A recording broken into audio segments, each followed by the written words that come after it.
How to withdraw money from La Banque Post.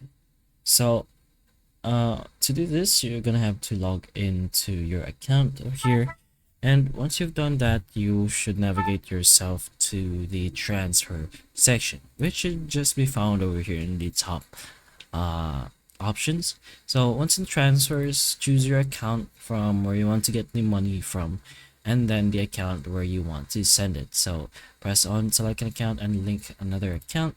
Choose your account type, the routing number, the account number. You'll see where to find this over here, and then you have to enter the account number as well.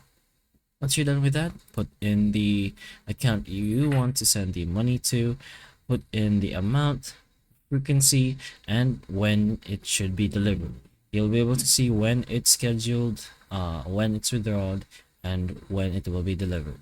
So once that's all done, press on review transfer. You'll be able to see the transfer speed, how much you're gonna spend for the transfer itself, so the fee, and a note as well if you want. So just go ahead and review it all and press on submit the transfer, and that's pretty much how you transfer money from your bank. So hopefully the information of this video can help you, and if it can, please like and subscribe for more videos like this, and that's all.